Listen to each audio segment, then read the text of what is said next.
하나님 말씀은 구약성경 이사야서 28장 23절에서 26절까지입니다.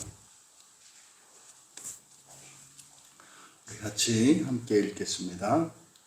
너희는 내 귀를 기울여 내 목소리를 들으라. 자세히 내 말을 들으라. 파종하려고 가는 자가 어찌 쉬지 않고 갈기만 하겠느냐. 자기 땅을 개간하며 고르게만 하겠느냐. 지면을 이미 평평히 하였으면 소회향을 뿌리며 대회향을 뿌리며 소맥을 줄줄이 심으며 대맥을 정한 곳에 심으며 귀리를 그 가에 심지 아니하겠느냐. 이는 그의 하나님이 그에게 적당한 방법을 보이사 가르치셨음이며. 아멘.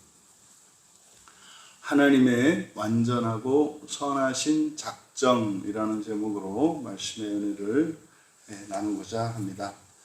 이사야 선지자는 앞에서 바로 하나님의 구원을 비웃는, 또 하나님의 심판을 조롱하는 그런 오만한 지도자들을 향해 무서운 경고를 쏟아냈습니다. 그리고 이제 방향을 돌려 이제 지도자들, 하나님께서 보내신 하나님의 구원의 사역을 감당해야 하는, 그것이 이제 백성을 다스리는 지도자들의 책임이고 의무이죠.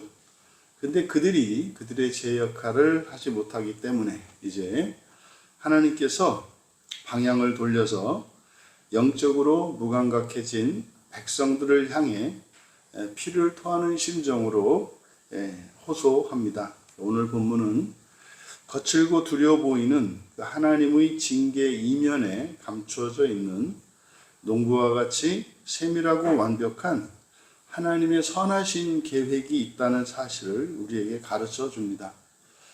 그래서 여러분, 사람이 이 세상을 살아가는 동안 무의미한 고난은 하나도 없고 인생의 모든 과정에는 하나님의 정확한 목적과 그런 질서가 담겨 있다는 사실을 우리에게 가르쳐 줍니다.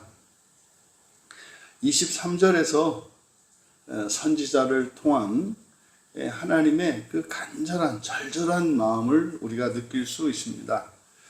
우리말 성경으로는 그냥 단순히 명령문으로 이렇게 나타나 있습니다만은 이것은 4개의 명령법, 그러니까 명령 동사가 4개가 사용됩니다. 그래서 늘 우리가 이 4라고 하는 숫자는 지상의 숫자다 이렇게 말씀을 드리지 않습니까?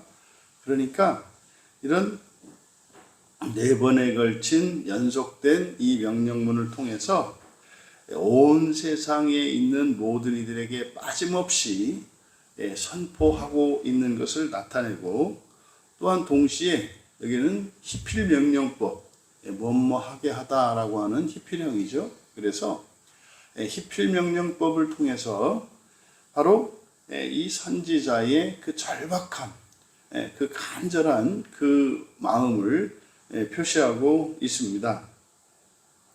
원문을 보면 너희는 귀를 기울여 이렇게 되어 있는데, 이게 이제 히필명령법으로서 굉장히 강조하는 거죠. 그래서 의역을 하자면 이제 제발, 너희는 제발 귀를 활짝 열어라.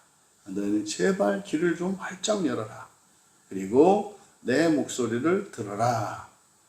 그 다음에 이어서 우리말 성경에는 좀 의미가 많이 감추어져 있습니다만은 단지 우리말 기준으로는 자세히라고 번역된 여기가 이제 카샤부의 히필 명령입니다. 그래서 원래 카샤부는 주의를 기울이다 이런 뜻인데, 여기도 이제 제발, 너희는 제발 주의를 집중해라.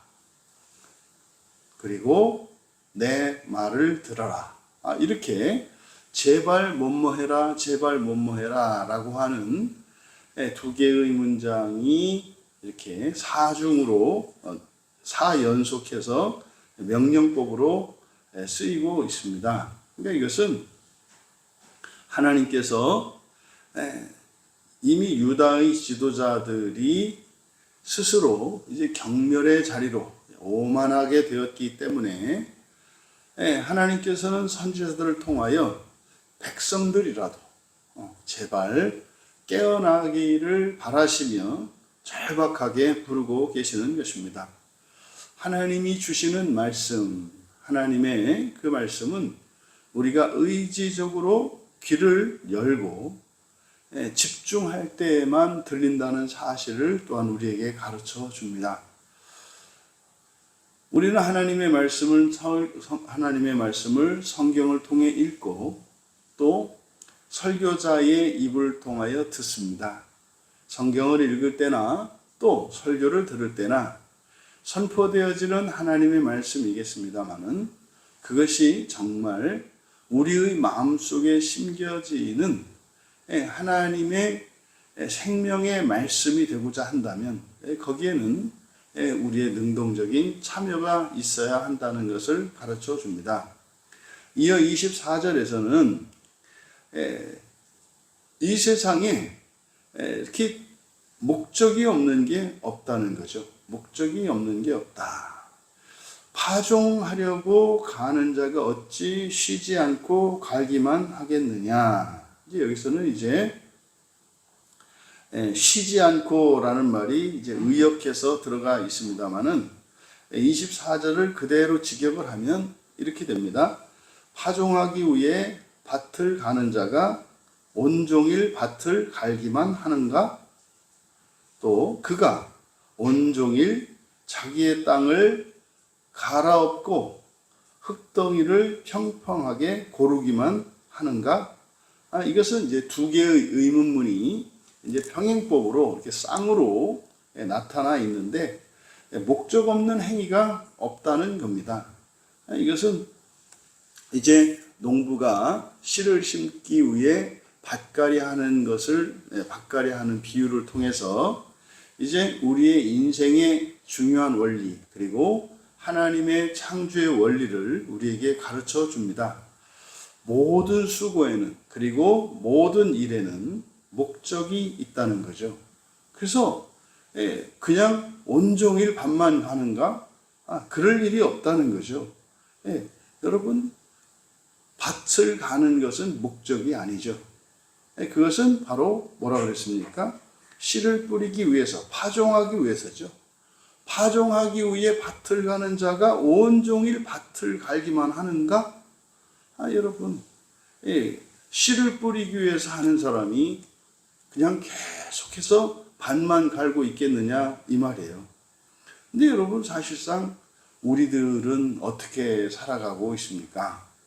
인생의 목적이 무엇인지, 심지어는 인생 전체의 목적이 아니라 그냥 그날 하루에 어떠한 일들을 할 때, 또 하루 중에서도 어떤 일정 시간 동안에 특별한 일을 할 때 그 모든 일에는 목적이 있단 말이에요. 목적이.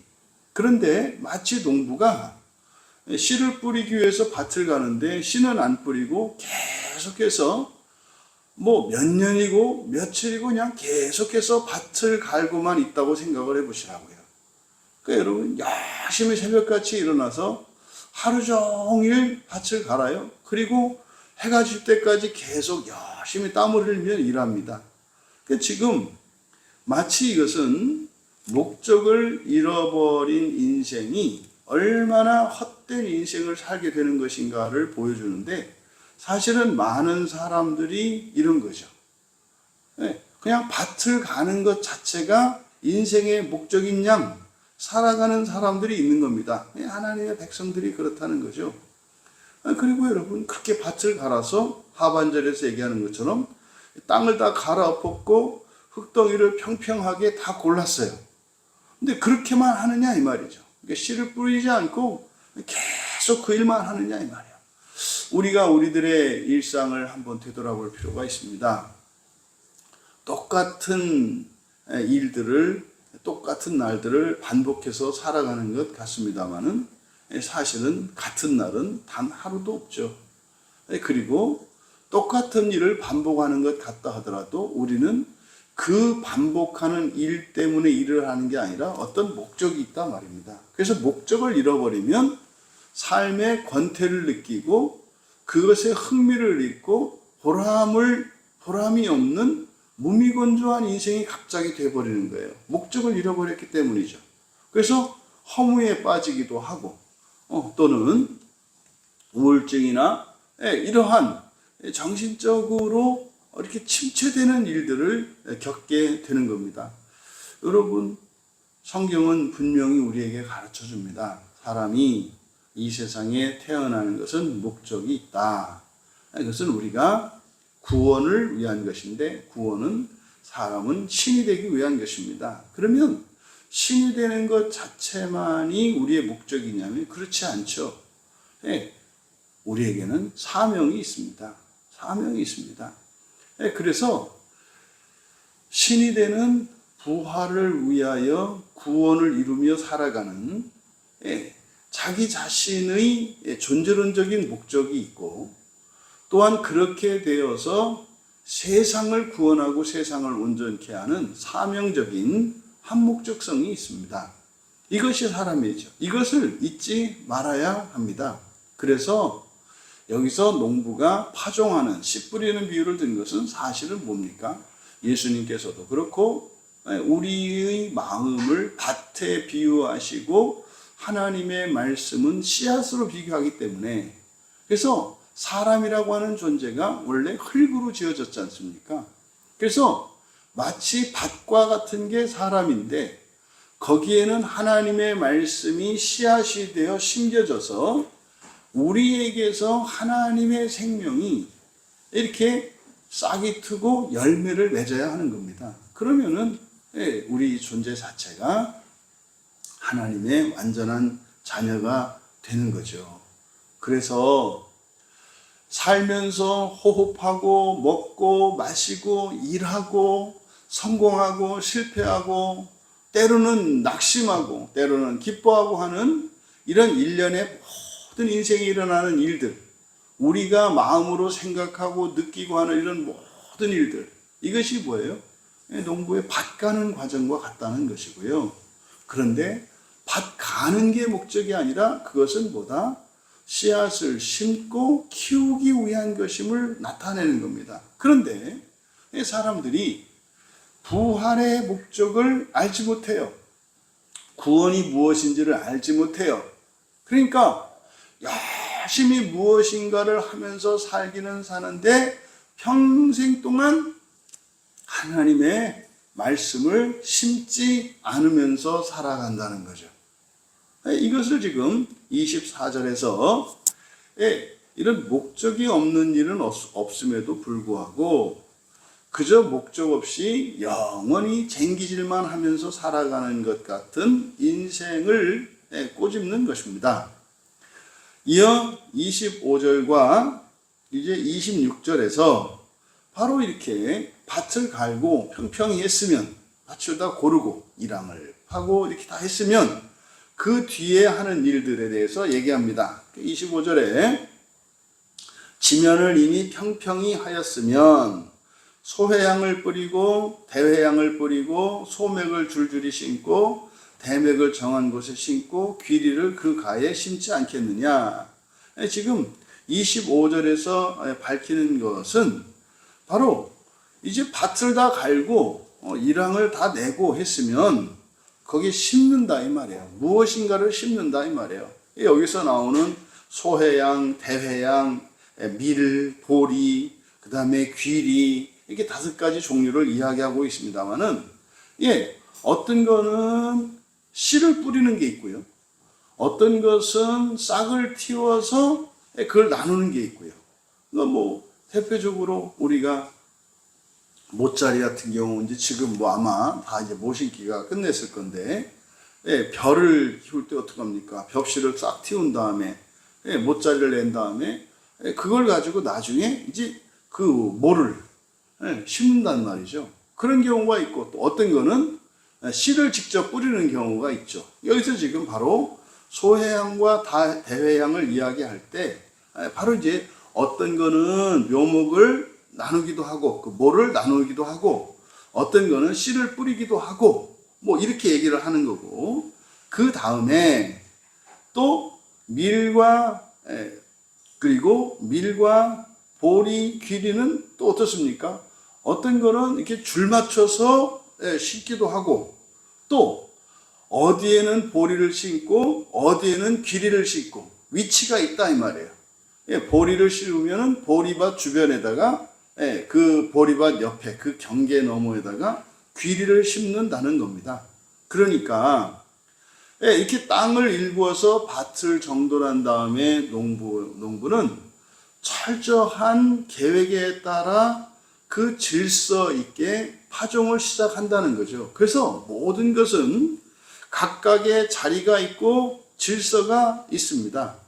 그런데 여러분, 사실은 농사를 지을 때 시기가 중요하고 방법이 중요하고 다 중요하거든요.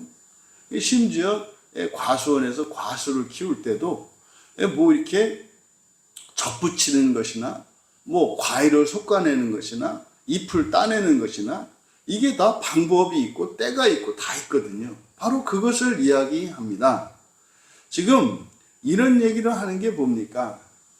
사람이 구원이라고 하는 그 목적을 위해서 태어나고 살아가는 것인데, 또 구원이라고 하는 것은 때가 있고 질서가 있으며 거기에는 존재론적인 변화와 또 함께 사명이 함께 굴러가는 건데, 사람들은 두서없이 산단 말이죠. 어떤 사람은 평생을 다 살고 죽기 직전에 예수님을 믿고 하나님의 말씀을 받아들여서 그제서야 인생의 목적이 무엇인지 알고 뭐 그것도 다행이죠. 하지만 너무 늦은 시간인 거죠. 그러면 인생에 사실은 열매 하나 없이 고작해야 자기 하나 그 구원을 이루고 살아가는 인생이 있지 않습니까? 그러니까 그거는 한 사람이면 족하죠. 그러면 그 이후로 그 자녀들은 어떻게 되겠습니까? 어려서부터 우리가 구원을 이루어가는 이런 존재적인 변화와 함께, 이건 성화의 삶이겠죠. 그것과 함께 또 우리가 태어난 시대와 그 공간, 그 공동체, 가정과 가문과 그 지역과 나라와 민족을 위해서 기여하는 삶을 살아야 하는 거죠. 근데 그렇지가 못한 겁니다. 어떤 사람은 예수님을 믿고 일찍부터 예수님을 믿고 살아간다 할지라도 목적도 모르고 살아가는 사람이 있는가 하면, 그러니까 뭐예요? 씨앗은 잔뜩 쌓아놨는데 씨앗을 자기 마음밭에 심지 않는 그런 경우이겠죠. 그러니까 지금 이 농사 짓는 원리를 통해서 우리 인생 전체를 설명하고 있습니다. 이거는 지금 누구라고요? 백성들을 향해서 촉구하는 거예요. 왜? 지도자들이 이미 오만해졌고 부패하고 타락해서 그들의 사명을 감당하지 못하게 말입니다. 그러면 어떻게 해서 이렇게 할 수 있는가? 26절은 25절에 대한 이유를 설명을 해요. 그러니까 사람이 어떻게 그렇게 농사를 지을 수 있고 때를 알고 방법을 알고 하는지 26절에서는 하나님께서 가르치셨기 때문이라고 얘기해요. 그러니까 이게 뭡니까? 이게 이제 일반 계시란 말이에요. 이런 과학이나 또 이러저러한 사람들이 자연에서 얻는 지혜나 이런 것들도 하나님의 계시란 말이에요. 그래서 이런 것들이 하나님이 가르치셨기 때문이다. 26절에서. 이는 왜냐하면 이거든요. 그러니까 하나님께서 이렇게 선택받은 이스라엘이 아니어도 예수님을 믿지 않는 사람들이라 할지라도 그들의 삶 속에 또 그들의 인생에 이러저러한 일반 계시를 가지고도 그들을 가르치신다 이 말이에요. 근데 지금 우리말 성경에 방법이라고 번역되어 있는 이게 미시파트입니다. 미시파트. 이게 성경에 정의, 공의라고 번역돼서 특히 이게 우리나라의 그 자유주의 신학자라고 하는 사람들, 자유주의 신학자라는 사람들의 공통점이 뭐냐면 부활과 하나님 나라를 믿지 않습니다. 그래서 이 세상에 살기 좋은 나라, 그리고 도덕적인 인간을 만들어내는 것이 마치 성경의 기능이고 목적이라고 생각하는 사람들이에요. 물론 이 사람들은 그래서 성경을 하나님의 구원의 계시라고 믿지 않죠. 그리고 모든 성경이 그런 것도 아니고 이거는 단지 사람들에 의해서 편집되어진 거라는 생각을 갖고 있죠. 근데 이거는 18세기 요때쯤 19세기 때에는 이게 자유주의자들이 가지고 있던 생각인데 오늘날은 대다수의 그리스도인들이 심지어는 신학자나 목회자들까지도 그런 생각을 갖고 있어요. 그러니까 여러분 오늘날 하나님 나라는 죽어서 가는 게 아니다. 지금 여기가 하나님 나라다. 그리고 도덕적인 인간 그리고 사회 정의 이런 것들을 이야기하는 게 19세기에는 자유주의 신학자들로서 반기독교적인 입장에 서 있던 사람이에요. 근데 그게 오늘날은 그냥 심지어 우리나라에서는 자칭 개혁주의자라고 하는 사람들의 입에서 그런 얘기들이 서슴지 않고 막 나오거든요. 인간의 도덕성을 강조하고 사회 정의를 강조하고 이거는 이미 19세기 때에는 그건 자유주의 신학자들이 하는 그러니까 반성경적인 사고방식이었고 신학이었단 말이에요. 근데요 지금 한 200년 지난 이 시점에 보니까요 다 그렇게 됐어요. 다 그렇게 됐어요. 그러니까 부활을 믿고 하나님 나라를 믿으면 이거는 무슨 신화를 믿는 것 같이 생각하는 그런 시대가 됐습니다. 여러분 바로 26절에 담겨 있는 이 자연계시, 이런 자연계시라고 하는 것이 우리의 일상생활과 심지어는 과학이나 또 이런 인문학적인 어떤 성과 이런 것들도 다 하나님이 가르치신, 다시 말해 하나님의 계시에 기초한다는 것을 26절에서 밝힙니다. 이 얘기를 밝히는 이유는 하나님이 일반 계시를 통해서, 일반 계시는 또 정확하지도 않고 확실하지도 않거든요. 그러니까 어렴풋한 일반 계시를 통해서 사람들이 로켓도 띄우고 인공위성도 만들어서 막 우주로 나가고 농사를 짓고 나무를 심고 양식을 하고 이런 일을 하잖아요. 그리고 과학을 신봉하는 사람들이 얼마나 많습니까? 이런 이성주의자들은 절대적으로 신봉하잖아요. 그런데요, 그런 게 확실한 것도 아니고 완전한 것도 아니에요. 근데 그런 것들을 확실하고 완전하다고 믿는 사람들이 그것을 가르쳐 주신 하나님의 작정, 하나님의 계획, 이것을 믿지 않고 그 질서를 따르지 않고 살아가는 것이 얼마나 어리석냐 이 말이에요. 그래서 26절에서 농부들이 농사 짓는 방법과 이런 지식들, 때를 아는 이 모든 것들, 이런 것들이 하나님의 일반 계시에 의한 것임을 가르쳐 주는데 이게 우리말 성경에 적당한 방법을 보이사 이렇게 번역이 되어 있는데 이게 사실은 법도를 위하여입니다. 법도를 위하여. 미슈파트는 모세의 율법을 나누는 4가지 기준 중에 하나라고 말씀드렸어요. 그래서 이 미슈파트는 공정, 정의, 여기서는 방법이라고 번역되어 있는데 이것이 법도. 하지만 우리가 이걸 이해할 때는 그냥 하나님의 말씀, 성경으로 이해하시면 된다. 근데 이 법도는 모세의 율법 가운데 일상생활에 관한 규칙들, 해야 할 것과 하면 안 되는 것들을 규정하고 있는 모세의 율법을 미슈파트라고 한다. 그래서 이런 자연계시가 무엇을 위한 거다? 법도를 위한 것이다. 법도를 위한 것이다. 그래서 그것을 위해서 가르쳐 주셨기 때문이다. 그래서 바로 하나님은 세상에 있는 사람들보다 더 한목적적이고 더더군다나 사람의 농사는 게으르거나 실수로 인해서 망칠 수도 있겠습니다만 하나님은 절대로 그런 일이 없겠죠. 그래서 지금 26절에서 강조하고 있는 것은 뭐겠습니까? 하나님의 이 작정이라고 하는 그것이 앞에서 말씀드렸던, 그래서 이 창조의 계획이라고 하는 것은 한치의 오차도 없고 실수도 없으며 허비되거나 버려지는 것도 없다는 사실을 가르쳐주고 있습니다. 농부들도 웬만큼 이제 경력이 있는 농부라면 실수하지 않는데, 그들이 실수하지 않는 이유가 하나님이 가르쳐 주신 일반 계시에 의한 것인데, 그러면 완전하신 하나님의 계획과 그 질서와 목적이라고 하는 것이 어떻게 되겠느냐? 반드시 이루어진다는 거죠.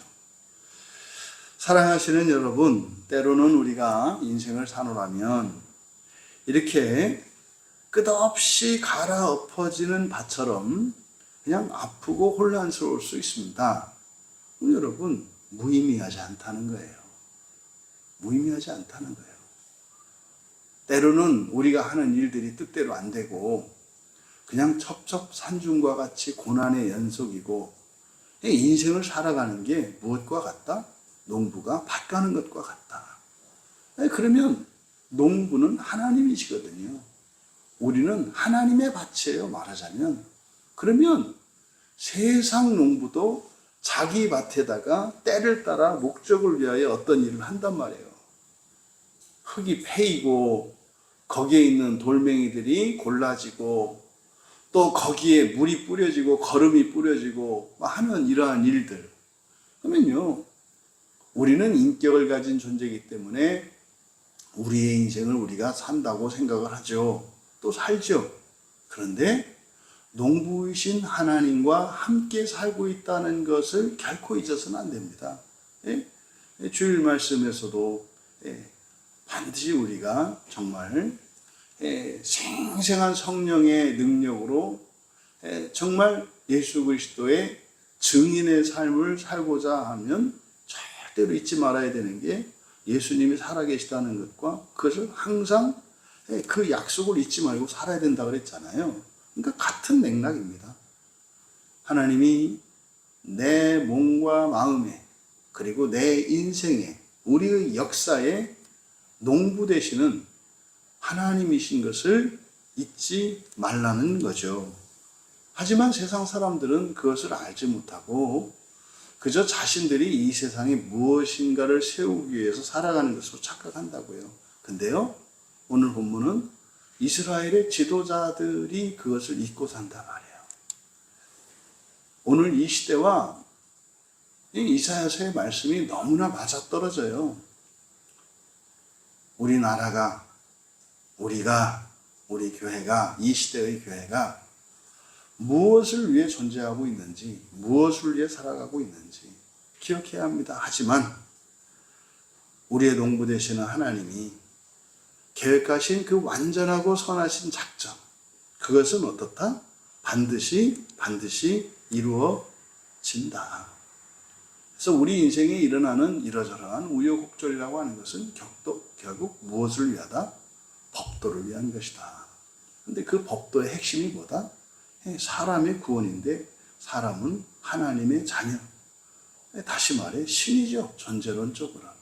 신이 되기 위하여 태어나서 살아간다는 것이고, 완성이 되고 난, 완전히 부활하고 난 뒤에만 그렇게 살아가는 것이 아니라 아직 부활하기 이전에도 그것을 소망하는 그 믿음으로 그 목적을 위하여 살아가야 하는 것임을 이사야 선지자를 통해서 가르쳐 주셨습니다. 여러분, 하나님의 빈틈없는 그리고 완전한 그리고 선하신 그 계획 안에서 하나님과 함께 오늘 하루도 묵묵히 동행하시며 그 영광스러운 부활의 삶을 살아가시기를 주님의 이름으로 축원합니다. 존귀하신 하나님, 하나님의 모든 계획은 완전하며 선한 것을 믿습니다. 인생을 저희 홀로 살아가는 것이 아니라 농부 되시는 하나님과 함께 살아가는 것임을 또한 믿습니다.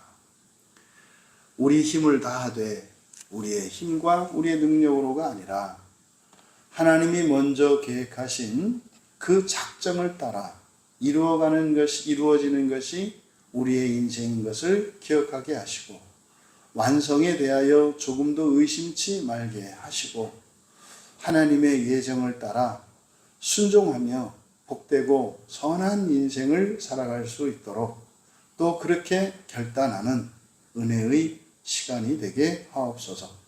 감사하며 예수님의 이름으로 기도하옵나이다.